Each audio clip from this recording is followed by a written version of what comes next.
जब डॉक्टर ने ये बताया था ना, बधाई हो बेटी हुई है, मैंने लड्डू बांट दिए थे पूरे अस्पताल में, क्योंकि मुझे शिखा पत्नी जैसी बेटी ही चाहिए थी। जब चलती थी ना तो उसके छोटे छोटे पैरों की पायल की गूंज पूरे घर में दौड़ जाती थी।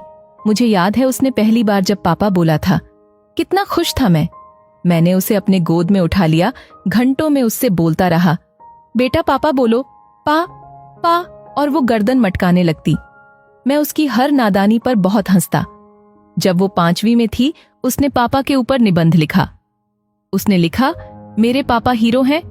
जो उसने अपने शब्दों में लिखा था, दुनिया में ऐसी कोई चीज नहीं है जो पापा मेरे लिए नहीं ला सकते, और ऐसा कोई काम नहीं जिसे पापा नहीं कर सकते। मेरे पापा अलादीन के चिराग हैं। मैंने न जाने कितनी बार उस निबंध को पढ़ा। जब भी मैं उसे पढ़ता तो मुझे एक सफल पिता की झलक उसमें दिखती। अपनी माँ की चुन्नी ओढ़कर अक्सर मुझे खाना बनाकर खिलाती। धीरे धीरे मेरी प्लास्टिक की गुड़िया दादी अम्मा बन गई। मैं उसमें अपनी माँ की छवि देखता। हर बात पर मुझे डांटना, पापा आप ऐसे क्यों करते हो, पापा आप ऐसे क्यों नहीं करते। इतने सवाल, उसके हर सवाल को मजाक में उड़ा दिया करता। जब कभी सफाई करती पोछा लगाती है, मैं उसकी पोंछे के अंदर अगर चप्पल पहनकर आ जाता तो मानो मेरी माँ ही मुझे डांट रही हो। गुस्से में, पापा मैंने पोछा लगाया है। मैं बोल देता, बेटा मुझे नजर नहीं आया था। पापा आप रोज ऐसे ही करते हो। अच्छा अब नहीं करूंगा। मैंने उससे कहा था, तुम आर्ट ले लो कॉलेज में। उसने कहा, नहीं मुझे साइंस पढ़नी है। साइंस की सुविधा हमारे शहर में नहीं थी। दूसरे शहर मैंने उसे पढ़ने के लिए भेजा। सचमुच जिस दिन वो जा रही थी ना, मैं रोया था। शिखा ने मुझे समझाया, अभी तो बेटी कॉलेज जा रही है, आप अभी से इतना रो रहे हैं। जिस दिन ससुराल जाएगी उस दिन कितना रोएंगे। अब कॉलेज भी पूरा हुआ। तलाश एक अच्छे लड़के की जो मेरी बेटी को मेरी तरह खुश रख सके। उसके लिए मैं कोई भी कीमत देने के लिए तैयार था। अच्छे से अच्छा घर, अच्छे से अच्छा परिवार मैं उसके लिए देखना चाहता था। मैंने एक आलीशान घर में उसका रिश्ता तय किया, जहाँ किसी चीज की कोई कमी नहीं थी।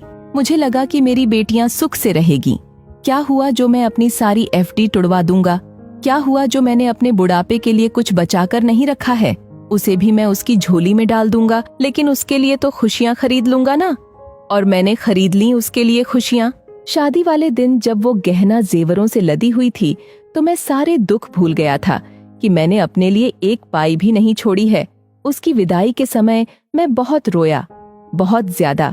उसकी गाड़ी जब बारात घर से निकली तो बाहर मैं घंटों खड़ा होकर रोया। मुझे नहीं पता था मेरी चिड़िया एक दिन ऐसे उड़ जाएगी मेरे घोंसले से। उसकी भी आंखें जहां तक गाड़ी मुड़ी मेरे ऊपर ही टिकी थीं। मैंने संभाल लिया खुद को। आखिर यही नियम है, बेटी को एक दिन अपने घर जाना ही है। उसके जाने के बाद भी उसको भूलना नामुमकिन था। जब भी चप्पल पहनकर, जब भी बाजार में रखे हुए अंगूर देखता तो मुझे गुड़िया याद आती, क्योंकि उसे अंगूर बहुत पसंद थे।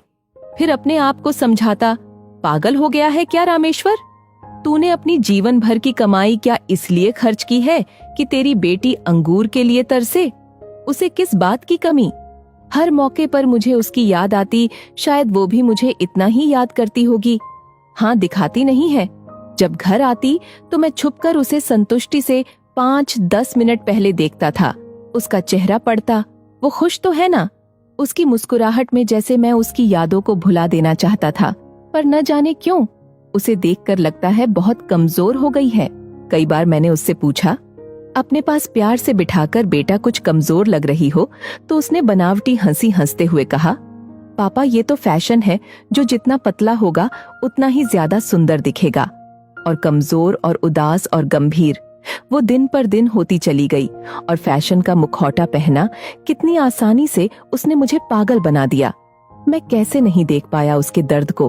आज मेरी गुड़िया मेरे सामने वाले कमरे में जिंदगी और मौत के बीच जूझ रही है।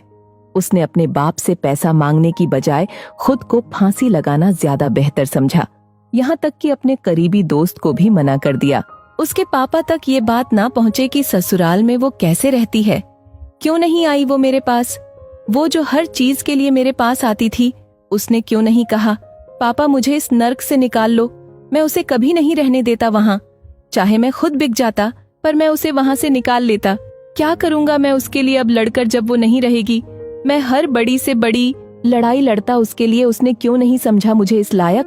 पुलिस के फोन से पहले काश उसका फोन आया होता। पापा, अब मैं इस घुटन में नहीं जी सकती, तो मैं उसे समझाता। बेटा, मैं हूं ना, जब तक मैं हूं तब तक दुनिया में कोई ऐसा दुख नहीं है जो तुम्हें छू सके। वो क्यों भूल गई कि उसके पापा अलादीन के चिराग हैं,